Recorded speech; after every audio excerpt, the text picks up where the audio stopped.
Question number 3 देखते हैं आज। क्वेश्चन नंबर 3 में तीन पार्टनर है, एबीसी तीन पार्टनर है। उनकी कैपिटल 1 जनवरी को, 1 जनवरी मतलब ओपनिंग कैपिटल है 40,000, 27,800 एंड 15,900 जो क्वेश्चन में दिया हुआ है। Before division of profit B को सैलरी दी जाएगी, मतलब प्रॉफिट बांटने से पहले बी को सैलरी दी जाएगी 2,500 रुपए से और सी को सैलरी दी जाएगी 2,000 रुपए पर एनम। मतलब ये सैलरी पर एनम का मतलब होता है पूरे साल की है। अब आप उसको मंथ से नहीं मानोगे, मतलब इसको कुछ भी आपको मल्टीप्लाई नहीं करना है, सीधा ले लेना है। इंटरेस्ट अलाउ किया जाएगा कैपिटल पे 5% से। Out of net divisible profit, जो प्रॉफिट बचेगा उस प्रॉफिट का पहला पार्ट जो कि 10,000 होगा, क्वेश्चन में लिखा है उस प्रॉफिट का पहला पार्ट जो कि 10,000 होगा, 10,000 को आपको डिवाइड करना है 40%, ए को भी देना है, बी को 35% देना है और सी को 25% देना है। ठीक है, फिर जो बच जाएगा प्रॉफिट, उस प्रॉफिट को तीनों लोग इक्वली आपस में बांट लेंगे।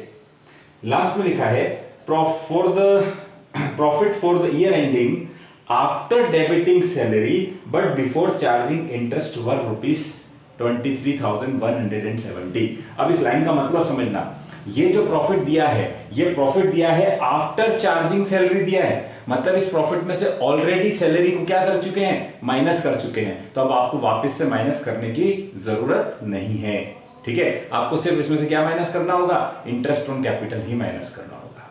ठीक है, अब इसको कैसे करते हैं अपन देखते हैं। देखो, सबसे पहले तो आप क्या करोगे, प्रॉफिट जो क्वेश्चन में दिया है यहां लिख दिया मैंने bye P&L account net profit, ये सीधा मैंने प्रॉफिट यहां उतार दिया 23,170 रुपए जो क्वेश्चन में दिया है, इसमें कुछ भी कैलकुलेशन नहीं है। इस प्रॉफिट में से ऑलरेडी सैलरी माइनस हो चुकी है। अगर ऑलरेडी सैलरी माइनस हो चुकी है तो आपको इधर लिखने की जरूरत नहीं है, पहली बात तो। ठीक है, फिर क्वेश्चन में बोला है इंटरेस्ट ऑन कैपिटल 5% से दिया जाएगा।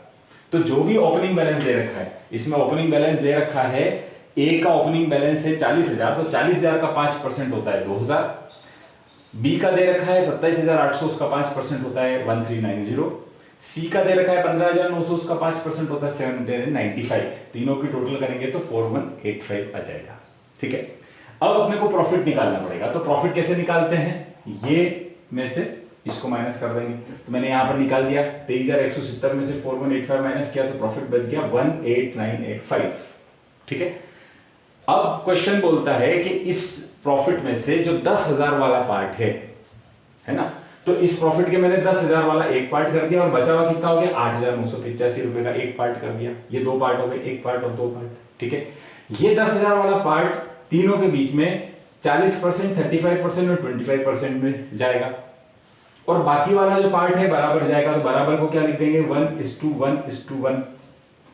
ठीक है ना, अब ए की बात करते हैं। ए को कितना प्रॉफिट मिलेगा, तो ए को इस 10,000 में से 40% मिलेगा, तो 10,000 × 40 / 100 प्लस इस 8,800 इस वाले में से 1/3 मिलेगा, मतलब इक्वली यानी तीन पार्टनर है तो 1/3 हो जाएगा। तो 8,985 × 1/3 ये हो गया इसका। फिर इसको बी को 10,000 में से 35% मिलेगा, ये 35 ले लिया और यहाँ पर इक्वली मिल गया। फिर सी को 10,000 में से 25% मिलेगा और यहाँ पर इसको इक्वली मिलेगा। तो 5,495 का ये प्रॉफिट आ जाएगा। अब ये तीनों प्रॉफिट का अपन यहाँ पर मैंने लिख दिया, लिखने के बाद इसकी टोटल ये हो गई 1,8,985। ठीक है, अब यहाँ पर इसकी सबकी अपन टोटल कर देंगे तो ये टोटल आ जाएगा 2,3,170 और इधर भी आ जाएगा 2,3,170। इस तरह से क्वेश्चन जो है वो सॉल्व होगा। ठीक है, चलो क्वेश्चन नंबर 4 पढ़ते हैं। पी और एस दो ने बिजनेस स्टार्ट किया 1 जनवरी 2016 को और उनकी कैपिटल जो है उन्होंने लगाई बिजनेस के अंदर। जब भी नया बिजनेस चालू करते थे वो पार्टनर कैपिटल लगाते हैं। तो पी और एस दोनों ने मिलकर के बिजनेस चालू किया और पी ने कैपिटल लगाई 1,000 रुपए और एस ने कैपिटल लगाई 10,000 रुपए। ठीक है, अब इस बुक के अंदर इंग्लिश मीडियम वाला जो सेक्शन है उसके अंदर ऐसा लिख दिया है कि उन्होंने 10,000 की कैपिटल लगाई, जो कि गलत है। आप हिंदी वाले सेक्शन में देखना तो इसकी करेक्शन कर देना। उसमें पी ने कैपिटल लगाई 1,000 रुपए और एस ने कैपिटल लगाई 10,000 रुपए, ये इसका सही फॉर्मेट है। 1 मार्च को पी ने और एक्स्ट्रा कैपिटल लगाई 4,000 रुपए। पी ने एडिशनल कैपिटल लगाई 1 मार्च को 4,000 रुपए, जो कि क्वेश्चन में लिखा है, मैं कुछ नया कुछ नहीं बोल रहा हूं। ऑन दैट डे यानी किस दिन, 1 मार्च के दिन ही एस ने बिजनेस से 3,000 रुपए निकाल लिए, एस ने विड्रॉ कर लिए 3,000 रुपए। सी ने आगे लिखा है C entered in the firm on 1 July. नया पार्टनर कौन आया? सी आ गया। पहले कौन काम कर रहे थे? पी और एस दोनों मिलकर के बिजनेस कर रहे थे। अब नया पार्टनर आ गया सी। सी कब आया? 1 जुलाई को, और वो कैपिटल लेके आया 15,000 रुपए की। ठीक है। अब यहां पर बोला है कि ऑन दैट डे मतलब जिस दिन सी आया उस दिन पी और एस ने भी और एडिशनल कैपिटल लगाई 6,000 की और 5,000 की। ठीक है। आगे लिखा है कि प्रॉफिट और लॉस आपको डिस्ट्रीब्यूट करना है कैपिटल रेशियो के अंदर, और पूरे साल का प्रॉफिट दे रखा है 29,800। अब इस क्वेश्चन में आपको सिर्फ और सिर्फ इस प्रॉफिट को डिस्ट्रीब्यूट करना है कैपिटल रेशियो के अंदर, और कोई आपको कैलकुलेशन नहीं करनी है। लेकिन यहां पर सबसे बड़ा इश्यू ये आ रहा है कि इसमें कैपिटल रेशियो आपको दिया नहीं है, आपको कैलकुलेट करना पड़ेगा। मतलब इस क्वेश्चन में आपको सिर्फ कैपिटल रेशियो कैलकुलेट करना है और उसके बाद इस प्रॉफिट को डिस्ट्रीब्यूट कर देना है। ठीक है। तो अब कैपिटल रेशियो कैसे डिस्ट्रीब्यूट होगा मैं आपको बताता हूं। देखो वर्किंग नोट मैंने यहां बनाया है। कैलकुलेशन ऑफ कैपिटल रेशियो मैंने लिख दिया। कैपिटल रेशियो की कैलकुलेशन अपन ने करी है। तीनों पार्टनर है तो 3 अलग अलग कॉलम बना दिया, पी का, एस का और सी का। पी के अंदर फिर अमाउंट का कॉलम, मंथ्स का कॉलम, टोटल का कॉलम, ऐसे तीनों के बना दिए मैंने। फिर पी की बात करते हैं। पी ने 1 जनवरी को 1,000 रुपए लगाए। ये 1,000 रुपए पी ने 1 जनवरी को लगा दिए, है ना। और ईयर कब एंड होगा? दिसंबर में होगा। मतलब ये 1,000 रुपए पूरे 12 महीने काम आए। तो 1,000 कितने महीने काम आया? 12 महीने काम आया। और फिर इसकी टोटल कर देंगे 1,000 इंटू 12, ये आ जाएगा 12,000 रुपए। ठीक है। ये एक प्रोडक्ट मेथड है, इससे अपन कैलकुलेट कर रहे हैं। तो ये 12,000 रुपए मैंने यहाँ पर मल्टीप्लाई कर दिया। फिर 1 मार्च को क्वेश्चन में लिखा है, क्वेश्चन में साफ साफ लिखा है 1 मार्च को पी ने 4,000 रुपए और लगाए, यानी 4,000 ये लेके आ गया, और ये 1 मार्च को लेके आया। तो मार्च से लेकर के दिसंबर तक ये पैसा काम आया। मतलब मार्च से लेकर के दिसंबर तक ये पैसा काम आया, मतलब 10 महीने ये पैसा काम आया। तो यहां पर मैंने 10 मंथ्स लिख दिया और इन दोनों को मल्टीप्लाई कर दिया तो 40,000 आ गए। फिर 1 जुलाई को जिस दिन नया पार्टनर आया था उस दिन पी ने भी और पैसा लगाया। पी ने कितना लगाया? 6,000 लगाया। तो 1 जुलाई को लगाया तो जुलाई से लेकर के दिसंबर तक 6 महीने होते हैं, तो 6 महीने ये पैसा काम आया। तो टोटल कितने हो गए? 36,000 रुपए। इन सब की टोटल कर दी तो 88,000 आ गया। अब एस की बात करते हैं। एस ने जब बिजनेस चालू किया था 1 जनवरी को बिजनेस चालू किया था, तब 10,000 लगाए थे। ये 1 जनवरी को लगाए तो पूरे साल ये बिजनेस में पैसा काम आया, मतलब पूरे 12 महीने बिजनेस में पैसा काम आया। तो मैंने यहाँ पर 12 लिख दिया। तो 10,000 को 12 से मल्टीप्लाई करेंगे तो ये आ जाएगा 1,20,000 रुपए। तो यहाँ पर हो गई 1,20,000, ये 1,20,000 रुपए आ गए। ठीक है। फिर एस ने 1 मार्च को 3,000 रुपए बिजनेस से निकाल लिए, बिजनेस से विड्रॉ कर लिए। इसने और पैसा लगाया नहीं बल्कि और पैसे को निकाल लिया, विड्रॉ कर दिया। क्वेश्चन में ऐसा लिखा है तो अपन ने 3,000 नेगेटिव है तो इसको मैंने ब्रैकेट में लिख दिया।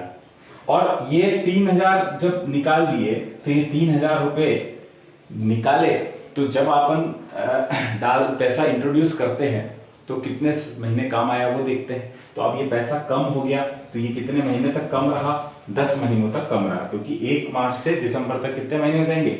10 महीने। तो 10 महीने तक ये कम रहा, तो इसको 10 यहाँ ले लिया और इसको मल्टीप्लाई करा। तो अब जो फिगर आएगा उसको भी आपको नेगेटिव में ही लिखना पड़ेगा, क्योंकि ये फिगर भी क्या है? नेगेटिव है। फिर 1 जुलाई के दिन एस ने 5,000 लगाए तो 5,000 यहाँ लिख दिया। ये 6 महीने काम आए, मतलब जुलाई से लेकर के दिसंबर कितने महीने हो गए? 6 महीने। ये 6 महीने काम आए, इसको मल्टीप्लाई कर दिया, 30,000 हो गया। ठीक है। अब ये दोनों प्लस वाले प्लस हो जाएंगे, उसमें से ये 30,000 माइनस हो जाएगा, तो डिफरेंस बचेगा 1,20,000 रुपए। अब बात करते हैं सी की। सी ने तो सिर्फ नया पार्टनर है, ये 1 जुलाई को ही आया था, ये 1 जुलाई को ही आया था और इसने 15,000 रुपए लगाए थे, ये 15,000 लगाए। 1 जुलाई से दिसंबर तक इसका पैसा काम आया, मतलब 6 महीने काम आया। तो 6 महीने यहाँ लिख दिया तो टोटल हो गई 90,000। इसकी टोटल बन गई 90,000। ये मैंने प्रोडक्ट एक बार निकाल दिया। अब इस प्रोडक्ट को मैंने यहां लिखा, इधर 88,000, ये 88, ये 1,20,000 और ये 90,000। अब इसका रेशियो बना रहा हूं मैं, तो मैंने 3 जीरो सब में कॉमन है, 3 जीरो इधर हटा दिए, 3 जीरो इधर हटा दिए, इधर 3 जीरो हटा दिए, तो बचा कितना? 88, 120, 90। इसको और ये 2 से डिवाइड हो सकता है तो मैंने 2 से डिवाइड कर दिए। 44, 60 एंड 45 हो गया। ठीक है। अब इन तीनों की टोटल करेंगे अपन तो आ जाएगा 149। अगर इन तीनों की अपन टोटल करते हैं तो कितना आ जाएगा?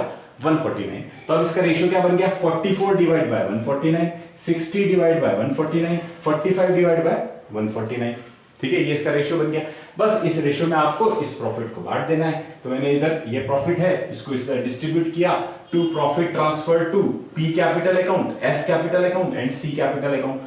पी के कैपिटल अकाउंट में कितना होगा, 29,800 का प्रॉफिट इनटू इसका रेशियो कितना है 44 डिवाइड बाय 149, ये हो गया 8,800। 29,800 इंटू 60 डिवाइड बाय 149, ये इसका हो गया, एंड 45 डिवाइड बाय 149, ये इसका हो गया। इस तरह से प्रॉफिट को डिस्ट्रीब्यूट करना है। ठीक है।